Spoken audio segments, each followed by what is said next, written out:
Porque eu não sabia ainda o que que era sentir Deus e Deus conversando comigo. Você não ouve a voz, é uma sensação. Pelo menos pra mim foi assim, é uma sensação. Você vai lá agora. Eu só falava assim, Deus, se você tá comigo, mostra que você tá comigo. Se você tá comigo, eu fico até emocionada. Eu cheguei a ter ódio de Deus.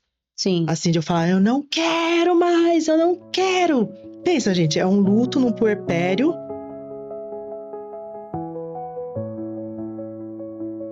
Eu fui criada num berço cristão.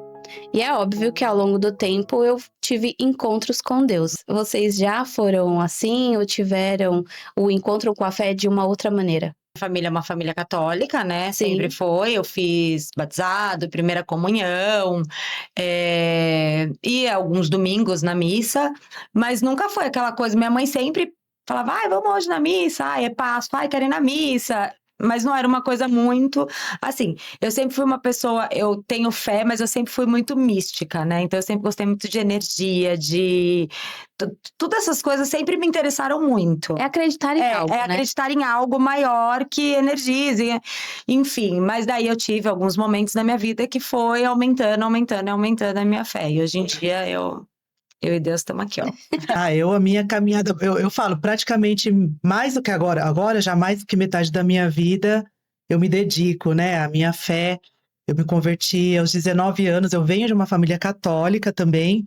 Eu era não praticante, né? Uhum. Até que eu tive um encontro muito sincero, assim, muito impactante com Jesus quando eu tinha 19 anos. E aí, ali eu descobri que era a minha missão de vida, assim, servir a Jesus, dedicar minha vida a isso, né? A levar a palavra, ajudar as pessoas. Então, desde que eu tive esse encontro com Jesus Cristo, eu comecei a servir.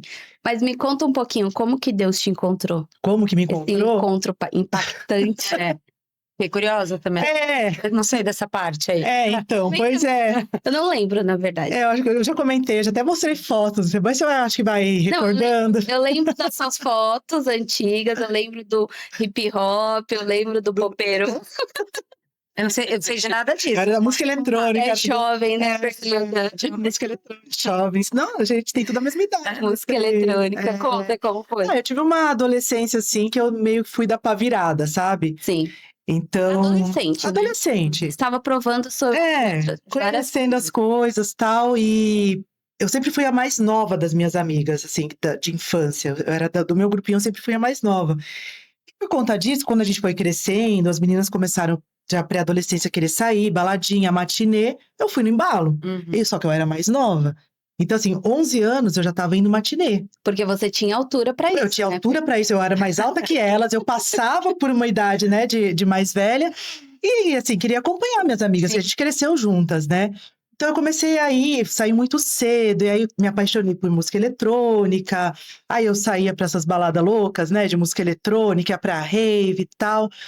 E aí... Passei por isso, tive algumas experiências também que me marcaram muito nessa fase, não vou me alongar. Mas depois namorei um menino que também era mais do rock, aí comecei a frequentar coisa de rock. E aí, quando eu terminei com esse namorado, eu entrei naquela coisa ruim, de, né, terminou, tava sofrendo e tal. Aí uma amiga me chamou pra ir na igreja, e eu era totalmente aversa à igreja evangélica. Não conhecia, nunca tinha frequentado, mas tinha uma versão pelo que os outros falavam. Sim. E aí, normal, no momento de desespero, primeiro eu falei não. Aí, no momento de desespero, eu lembro que eu peguei e fui bater na porta dela, ela morava no meu prédio. Eu falei, aquela igreja lá que você me falou que era uma igreja diferente, de surfista, que tinha lá tudo, né, mais moderno. Tem homem bonito nessa igreja? Ela falou, tem, Michele. Eu falei, eu quero ir lá, então. Me leva, eu quero ir lá, ver se tem uns caras bonitos. Outro propósito, né? Propósito, assim, eu queria, né, um conforto, mas eu não queria dar o braço a torcer. Sim. E aí ela me levou, eu lembro assim, na hora que eu cheguei na igreja, que eu pus o pé, assim, primeiro, eu lembro eu pondo o pé e ouvindo o louvor. Eu já comecei a chorar. Aí eu falei, gente, o que é isso? Você não conhecia nenhum louvor? Não, porque como igreja católica, né, não tinha aquelas coisas assim, pra mim, pelo menos, né, na minha experiência. E você lembra que tinha me tocado? Não lembro. Mas eram umas marchinhas mais antigas, né, era 2002. Marchinha não é marchinha de carnaval? Não, marchinha era mais antiga, né? Sim. E assim, aquilo me tocou e eu comecei a chorar. E aí, de repente, quando eu vi o pastor pregando, falando de Jesus de uma forma que eu nunca tinha ouvido falar, eu lembro que no primeiro dia que eu pisei da igreja, eu falei, é isso que eu quero pra minha vida. Mi, quem tava pregando na época? O Rina. O Rina. E aí eu falei, é isso que eu quero pra minha vida. E ali eu já sabia que era aquilo que eu queria pra minha vida. Sem entender nada, não tinha conhecimento nenhum da palavra, não entendia nada, assim. Mas eu sabia que era aquilo que eu queria pra minha vida. E ali, desde então, né, foi onde eu passei a dedicar minha vida mesmo, parte dela, né, pro evangelho, pra E aí Jesus. você continuou. E você, Fê, teve esse encontro com Deus? Tive. Na Como foi pra verdade, você? na verdade, eu acho que eu sempre busquei muito, né, Deus dentro de mim. E eu sempre buscava, e sabe, quando sempre tinha aquele vazio. E aí, em 2024, eu passei por um momento muito difícil com meu filho, Theo. Ele teve um problema cardíaco.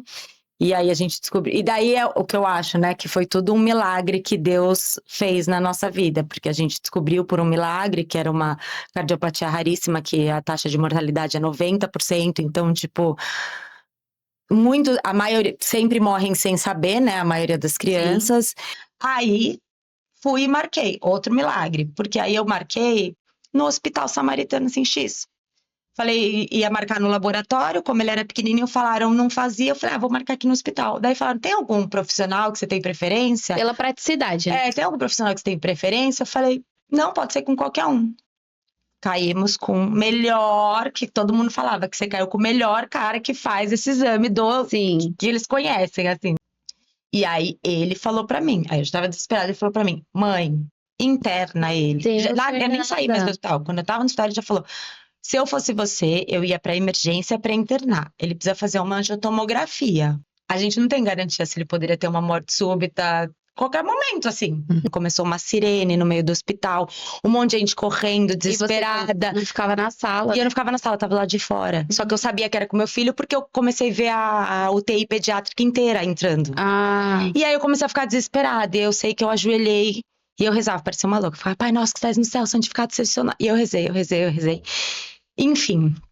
E aí eu só falava assim, Deus, se você tá comigo, mostra que você tá comigo. Se você tá comigo, eu fico até emocionada. A gente Mostra se que você tá emociona. comigo.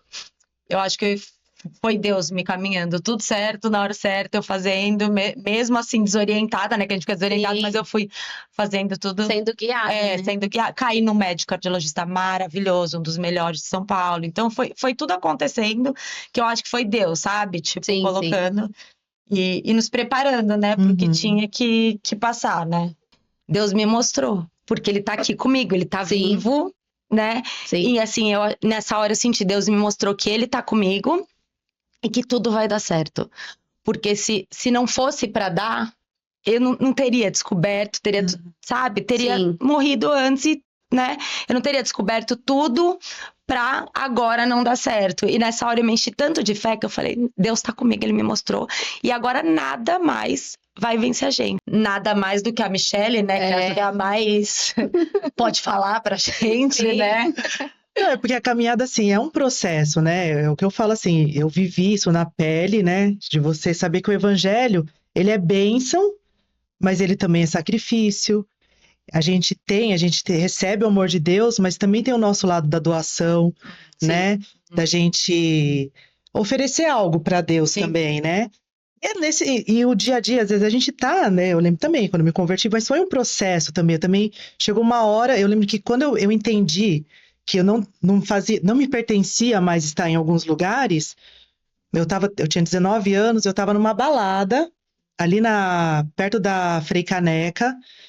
E aí eu lembro que eu tava lá, então eu tava bem no comecinho, assim, da minha conversão, tentando entender ainda Jesus Cristo, né? Tudo aquilo que eu tava vivendo, porque eu nunca tinha sentido Deus como eu tinha sentido daquela vez, e como eu vinha sentindo, né? Que eu já tava frequentando a igreja. Mas eu também era uma adolescente, né? Vivendo a vida. E assim, você não tinha conhecimento nada da palavra. Mas foi uma experiência minha, porque assim, eu já ouvia pessoas falando, eu já ouvia o pastor falando, mas ainda nada tinha, não via problema. E tá lá, e tá numa balada, nananã. Só que eu ia numas baladas pesadas, de música eletrônica, né? Sexo, droga, rock and roll e música eletrônica. E aí, eu tava lá no meio, assim, não tava fazendo nada, tava dançando, porque eu gostava muito de ir pra dançar. Mas eu lembro que, de repente, eu parei era como se Deus tivesse aberto, assim, a minha visão. E eu comecei a olhar pro lado e falei, gente, isso aqui não faz mais sentido pra mim. E aí eu olhava assim, e aquele povo louco lá, enlouquecido tal. E aquilo, sério, eu não conseguia mais nem ouvir a música, era como se tivesse ficado em silêncio, assim, sabe? E eu olhava e falava, gente, isso aqui não pertence mais pra minha vida. E aí eu lembro que eu saí de lá, assim, na rua, comecei a chorar. Fui andando pra minha casa, tipo, de madrugada, 5 horas da manhã, novinha, 19 anos, Nossa, na rua, São Paulo, chorando. né? No centro de São Paulo. Graças a Deus eu tava sóbria, mas eu, assim, andando na rua sozinha, chorando e falando com Deus, o que que é? O que que é isso, Deus? Mas dali até, né, eu começar a ter uma caminhada mais, assim, de entender propósito de vida mesmo, levou um tempo, levou um bom tempo. Por isso que eu falo assim, é tudo... Porque às vezes a gente faz assim, né? É, Ao mesmo tempo que vem, vai. Então você tem que respeitar o teu processo também, entender o que faz sentido pra você, o que não faz. Pra cada pessoa é um tempo. Tem pessoas que Deus chama assim, ó, vum, ele tira assim com a própria mão. sim. Tem outras que precisam ser tiradas aos pouquinhos, sabe? Então cada pessoa tem uma caminhada individual, né? Muito pessoal de cada um. Sim, eu acho que eu sinto exatamente isso, que eu estou em uma caminhada e uma é um evolução, processo. É uma evolução. Eu sempre acordo e sempre agradeço o dia e falo, Senhor, faz de mim o que você quiser. Porque eu quero só seguir no seu propósito, então me desvio dos lugares. Mas é óbvio, assim, eu tô vivendo a minha vida como eu sempre vivi. Uhum. Não é para com tudo. Sim. Para, É que você É, vai se encaixar em determinado E aquilo lugares, vai te não incomodar. faz mais sentido. pra É. mim. E eu acho que isso é evolução também, né? Uhum. Tipo, meu, não tem mais a ver. Às vezes até pessoas que você é muito amiga, depois de um tempo não Principalmente faz mais pessoas, sentido, é. as mesmas conversas, você pensa diferente, enfim. Aquilo eu não acho te que acrescenta mais. Não, vai é uma É. evolução, né? Que eu acho que a gente Tem vai pessoas ter. que também não vão aceitar a tua mudança, isso é muito comum. Muitas vezes a pessoa te quer daquele jeito, né? Ela te ama você daquele jeito. Então, se você muda, você já também não serve para algumas Sim. pessoas. Mas isso Né? é ligado à religião, a Deus e tudo mais, ou também por uma evolução Pela pessoal, maturidade. Sim. por uma Pela maturidade, maturidade. exatamente. Maternidade, para mim, tá Sim, totalmente relacionada à minha fé, porque foi a minha maior prova de fé, né? sim. Sim. A minha maior prova de fé está relacionada à minha maternidade. Não, e aquele ser, né, saindo de você, sendo criado, sendo É. produzido, nos aplicativos aparecem, você está produzindo um rim agora. Para tudo. E aí eu fui fazer ultrassom, na hora que eu cheguei, me bateu alguma coisa ruim. Assim, eu cheguei Antes de para fazer, eu tava muito tranquila, falei, não vou ficar pondo coisa na minha cabeça, tal, então eu tentei manter a calma até esse ultrassom, né, o morfológico de 3 meses. Aí na hora que eu fui fazer, me bateu um negócio assim estranho, né? Aí a médica começou a fazer o exame e tal. Aí eu já comecei a perceber os olhares dela também diferentes, não sei o quê, não sei o quê. Aí, tá acontecendo alguma coisa? Aí ela falou, olha, a translucência nucal tá aumentada. Uhum. Tipo, eu segurei assim, eu falei, posso sair? Aí eu falei, fica aí, Osmar, conversa com ela. Eu não tava conseguindo me segurar assim, né? Aí eu lembro que eu saí e comecei a chorar. É um baque, né? Perdia. Eu só precisava sair daquela sala. Você perde o chão, perde Tudo. Porque assim, foi me bater o nervoso ali. Parecia que eu já tava sentindo alguma coisa, né? Entendi. Fui fazer. Até então, foi o pior período da minha vida o esperar Imagino. aquele resultado. Até então, né? Porque eu não imaginava o que vinha pela frente. E aí, foi aquela angústia, tal, até sair, assim, né? Todo dia, né? Parecia que eu tinha parado de viver. Na hora que ela começa a fazer a ultrassonografia, aí já vi a cara de novo da médica, né? Ela falou assim, vira de lado, e não sei o quê, e mexia. Aí eu já olhei para o meu marido e fiz assim, né? Falei, tem alguma coisa. E aí ela falou assim, eu preciso chamar uma pessoa. Aí eu falei, tem alguma coisa, né? E aí ela falou, né? Ela falou, e a gente tá suspeitando. Aí ela chamou outro médico. O médico falou, com certeza é isso. De quanto tempo? 4 meses. E aí, eu não sei, me veio uma força ali, assim, né? Eu só virei pro médico e falei, o que que eu preciso fazer? O que que eu preciso fazer? E aí, por sorte, né, também tava o médico que veio fazer com a outra médica lá que veio olhar, dar a segunda opinião, ele era especialista nesse tipo de cirurgia. Aí ele falou, olha, A gente deu tem. incidências, né? Ele falou assim: a gente tem uma cirurgia que a gente faz, que pode dar, né, mais chance do bebê viver. Porque Sim. é muito grave o que ele tem. É muito grave e a maior parte dos bebês vem a óbito nos primeiros dias. Com essa cirurgia, a gente consegue dar uma possibilidade maior Sim. dele sobreviver. Falei, tá bom, me fala o que eu preciso fazer, que eu vou fazer. Aí começou a minha corrida contra o tempo, né? Porque ele tinha que fazer essa cirurgia, tem as semanas certinhas que você tem que fazer essa cirurgia com ele dentro da tua barriga. Uhum. Se passar o prazo, você não pode mais fazer. E eu tinha que tentar conseguir a liberação do plano antes do período, né, de fazer a cirurgia. E aí foi aquela correria. Muitos milagres aconteceram também nessa época. Deus colocou muita gente para nos ajudar, para abrir, né, caminho pra gente. E assim, eles falam, normalmente não aprova, você tem que entrar em juízo, e isso demora, e eu não tinha. Preocupada. Sim. Então, As pessoas começam a olhar para o lado e ver que, tipo, eu posso ajudar aquela pessoa, me custa uma ligação, me pois custa, é. sabe? Não, e agora pensa numa pandemia, que estava tudo muito pior, muita Tudo gente fechado. usando os planos, Sim. pessoas internadas, pessoas morrendo, um monte de coisa acontecendo. Falei, ninguém vai olhar para minha situação, né? E aí, na hora que eu mandei para a Record, eles, assistência social, todo mundo me ajudou. Eles falaram, a gente levou para os bispos. E eles falaram, pode liberar para Nossa, ela. que bom, Mi. Não precisei entrar em juízo, nada. E aí, enfim, fiz 3 cirurgias intrauterinas. E aí, assim, era tudo muito difícil. E aí eu lembro que eu acordei no meio da cirurgia, porque demorou mais Entendi. do que deveria. Enfim, fiz as 3 cirurgias. Aí nessa primeira eu acordei, aí o médico falou, não posso mais te anestesiar por conta do bebê, você aguenta? Eu falei, aguento. Então eu senti até me costurar. Nossa, Mi. E aí fizemos tudo que a gente tinha que fazer, né? Aí quando ele nasceu eu já sabia que ele não ia chorar, eu já sabia que ele teria que ser entubado, eu já sabia que eu não ia pegar no colo, já sabia tudo isso, né? Então com 9 dias de vida ele fez a primeira cirurgia dele, que era para tirar os órgãos, colocar no lugar Recolocar, certo. né? E aí 2 dias depois ele teve que entrar numa outra cirurgia. E aí começou a minha maior prova de fé, né?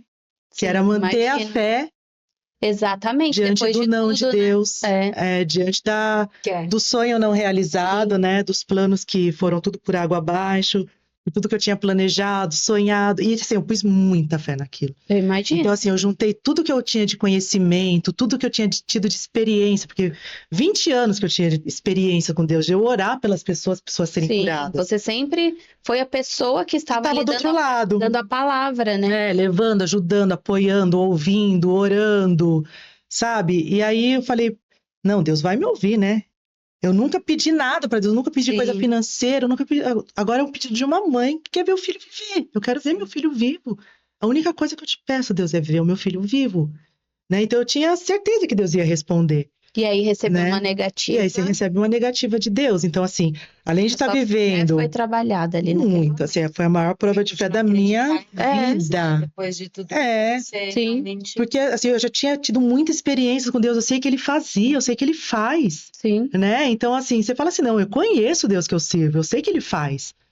Mas é isso, o Evangelho, como eu falei, o Evangelho é bênção, mas também é sacrifício. Jesus fala muito sobre cruz, né? Aquele que quer me seguir, pega a sua Pega cruz a sua cruz, e me exatamente. siga. É. Aquele que quer me seguir, abandona tudo que você tem, Pega a sua E me cruz. segue. Exatamente. né? É bem. E Jesus fala: nesse mundo tereis aflições, mas tem de bom ânimo. Eu venci o mundo, eu tô aqui com você. Então, assim, o maior desafio para mim, né, maternidade e fé, foi, assim, continuar mantendo a minha fé. Foi um processo longo, não foi fácil. Eu cheguei a ter ódio de Deus. Sim. Assim, de eu falar, eu não quero mais, eu não quero. Porque Eu vem não a revolta, quero. vem o seu luto, né? Também. Muito. Pensa, gente, é um luto num puerpério. Nossa, não Sim. consigo nem imaginar, amiga. Mas depois veio uma maternidade. 3 meses depois eu tava grávida. 3 meses depois, 3 Deus te meses depois eu abençoou. tava grávida. 9 meses depois eu tava grávida, depois que o bebê tava com 9 meses, o primeiro, o Lucas, eu tava grávida de novo. Então, assim, o Senhor restaurou. Mas foi um processo muito árduo. Eu E eu imagino. tinha muito medo de perder a minha fé, porque eu falo assim, Deus, de tudo. Não me deixa eu perder minha fé, porque se eu perder isso, eu perco tudo. E aí, uma hora que a gente pensa exatamente nisso. Se com a fé já é difícil, imagina sem sem fé. a fé. Não consigo conceber, assim, a pessoa Sim. que não acredita. Eu fico imaginando, assim, como pode não acreditar em nada, nada, nada. Porque é o que dá sentido, pelo menos pra mim, é o que dá sentido pra minha vida. É exatamente isso. Mas sabe uma coisa que foi muito legal, só pra finalizar, que eu sei que o nosso tempo tá acabando? Sim. Uma coisa que eu falei assim, nesse período que eu tava nesse conflito, né, nessa DR com Deus, eu falava assim, é melhor você, porque a própria palavra diz, né, que é melhor você frio ou quente do que você ser Ser morno. morno, né? Então, assim, esse meu ódio foi bom. Eu não tenho vergonha de falar, porque muita gente me cobrou fé nesse momento. Mas você não Imagina. pode perder sua fé. Você não pode ter raiva de Deus. Gente, Mas ninguém tá Deus, Mas é ser humano. e ele é né, conhecedor de amigo? tudo. Ele sabia que eu ia ter essa reação. certeza. E ele permitiu, mesmo sabendo que eu teria essa reação. Antes mesmo de você nascer, ele já sabia Ele quais sabia eram os de seus tudo. caminhos. Então, assim, né? Então, quando as pessoas falavam isso, eu falo assim, meu, graças a Deus que eu tô tendo raiva de Deus. Sabe por quê? Porque agora, se não fosse esse sentimento de raiva, se eu tivesse neutra, é onde seria igual eu ter perdido a minha fé. Sim. Você tá neutro, então eu não acredito mais em nada. Mas a raiva, você só tem raiva de quem você acredita, que você tá vendo a pessoa. Que você Eu vou ter raiva de uma coisa inanimada? E que De você quem quer você construir gosta, uma relação, né? É muito maior a dor quando vem de algo de alguém que você gosta. Não é indiferença. Não, e a diferença é pior, eu já não acreditaria mais. Sim. Então eu falei, gente, me deixa com a minha raiva. Porque a minha raiva é sinal de que eu ainda tô. Não, E ainda acredito, entendeu? E esse momento é tão seu É também, né? muito, luto é muito individual. É muito Exatamente. individual. E hoje, graças a Deus, você coloca seus filhos nesse caminho, tem Sim, um canal, tá sim. criando, desenvolvendo. Tentativas. Tem um canal, fala um pouquinho do seu canal, só pra gente não sair daqui sem falar. Isso, eu escrevi algumas coisas assim pra Sim. criança. Depois que eu tive eles, eu usava muita experiência das coisas que eu via eles fazendo, que eu achava engraçada, achava legal. Sim. E eu escrevia a letra de música. Só que antigamente era muito difícil você falar assim, eu vou produzir uma música.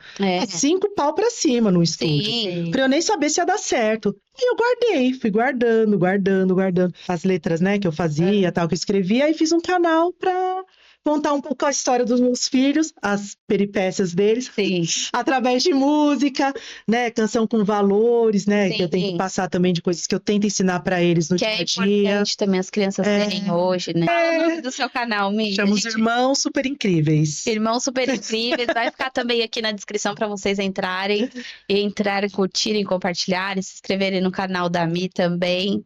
A Fê também, ela é fotógrafa, né, Fê? Fala um pouquinho da sua profissão. Fotógrafa de Também. gestante, parto, festas, batizado. Fez inclusive do meu, Sim. do Thiaguinho. Ficou lindo. Enfim, Brosco Fotografia. Também vai Brosco ficar. Fotografia. Isso também vai ficar aqui na descrição. Foi um papo muito gostoso, muito agradável com vocês. Mas eu lembro de uma experiência que eu até dividi com a Mi, que eu estava fazendo um jejum de 40 dias, porque minha mãe passou por um processo muito doloroso, e a gente estava fazendo esse jejum de 40 dias. Eu nem sabia o que era jejum, ainda perguntava pra Michelle. Eu falei, Michelle, minha mãe falou que eu tenho que entregar jejum. Eu não sabia o que era entregar jejum. Entrego antes, entrega depois. Mas a gente vai aprendendo ao longo do caminho. Eu entrego antes, entrego depois. Eu nem sabia do que se tratava. Enfim, eu terminei o jejum. Um pouquinho antes ali de eu terminar o jejum, eu senti eu estava tomando banho, eu senti um incômodo muito grande. A Gi, que é uma conhecida nossa, tinha passado por uma cirurgia, de várias cirurgias que ela tinha passado pelo processo dela. Mas ali eu não tinha visitado a Gi nem nada, sabia que ela estava se recuperando, e a Gi mora na rua da minha casa, assim. Eu vou a pé em 1 minuto na casa dela. E eu senti aquele incômodo indo pra Record. Eu senti aquele incômodo. Eu falei assim, gente, o que será? E o incômodo era, faça uma oração. E a minha... Eu não tenho costume de fazer oração em voz alta, imagina? Pra mim, pra minha família, e quanto mais pra uma pessoa que eu não tinha tanta intimidade assim, né? Conheci a Gia é uma conhecida nossa, mas enfim, passei por esse processo e eu ignorei. Eu falei, não deve ser nada, porque eu não sabia ainda o que era sentir Deus e Deus conversando comigo. E eu ignorei, me arrumei, me troquei e fui embora. Eu peguei o carro ouvi de novo. Vai lá na casa da Gi e dá um beijo nela, abraça ela e faz uma oração pra ela. Eu falei, gente, como que eu vou chegar na casa da pessoa pós-cirúrgica, um dia depois, porque foi muito recente, e vou falar, Gi, vim aqui te dar um abraço, posso fazer uma oração? Eu falei, eu não entendo isso, eu não entendo, pra mim ainda é uma loucura. Enfim, eu ignorei de novo, cliquei no botão do controle, abriu o portão. Quando abriu o portão, você não ouve a voz, é uma sensação. Pelo menos pra mim foi assim, é uma sensação. Você vai lá agora. Tipo, foi uma ordem assim, tá, vai lá agora. Aí sabe quando você sai assim, que nem criança mirrada, estaciona, dá ré no carro, estaciona o carro e fala, tá bom, eu vou lá. E fui. Cheguei lá hoje, posso te fazer uma visita rapidinho, tô indo pra Record. E eu tava atrasada, porque eu não queria. Lá a gente entrava 11 horas da manhã, já era 12h15. Só pra você entender um pouco. O quanto tava atrasada. O quanto estava atrasada, muito atrasada. E eu falei assim, tá bom, vou. Aí eu cheguei lá e a cena era assim, a Gi cansada de tantas cirurgias, os filhos debilitados no sentido de ver, emocional, ver a mãe passando aquela situação e tudo mais. Conversei, aquele tempinho lá de conversa, e aí chegou um momento que ela caiu e começou a chorar, e eu abracei ela, eu falei, não, Gi, não fica assim, né? Na hora, veio assim, ora. Aí eu falei assim, tá. Gi, você acredita que Deus te ama, que Ele tá derramando o amor dele em sua vida, que isso não é seu? Só isso, o que eu lembro só foi isso. Mas eu orei, eu sei que eu orei. E aí você só sabe mesmo quando é Deus falando depois de um tempo, porque depois desse dia, a Gi falou assim, foi muito especial você ter ido lá. Foi uma resposta também de tudo que eu estava passando. Porque chega uma hora que você desacredita um pouco se Deus tá ali com você ou não. Sim. E eu senti uma alegria tão grande, tão grande, tão grande, que eu voltei feliz. Nem me importei com um atraso, nem nada, eu voltei feliz. Eu sei que eu senti essa experiência e depois eu senti uma outra experiência, que uma outra oportunidade eu conto pra vocês, pra não tomar muito tempo de vocês. E aí, eu lembro só de eu cruzando no corredor com a Michelle, falando assim, Mi, eu senti Deus falando comigo. Aí a Mi, como foi? Expliquei toda a história. Eu não quero saber mais nada, eu só quero ser usada, eu só quero viver isso, eu nem quero ir por Tomorrowland.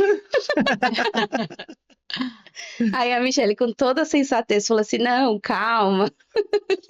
Eu falei, mas como que é viver a vida? Pra mim, era tipo um portal, assim, nada mais existia, só Deus existia pra mim ali naquele momento e era o que eu queria viver. Na verdade, eu acho que ele fala com a gente o tempo inteiro, né? Na verdade, é a nossa escuta, né? Que nem sempre tá aberta a isso, né? Na verdade, eu acho que eu falo que dessa vez eu escutei muito porque eu tava precisando muito dele. Eu acho que Aí a gente ouve, né? que eu acho que foi o momento mais difícil da minha vida. Eu tava precisando tanto dele que eu tava ali, ó, aberta, tipo, eu tô aqui, me fala, eu faço o que você falar, eu faço, sabe? Mas eu acho que no dia a dia, nas coisas pequenas, né, não precisam ser grandiosas, ele fala com a gente, é que a gente tem que estar presente para escutar, né?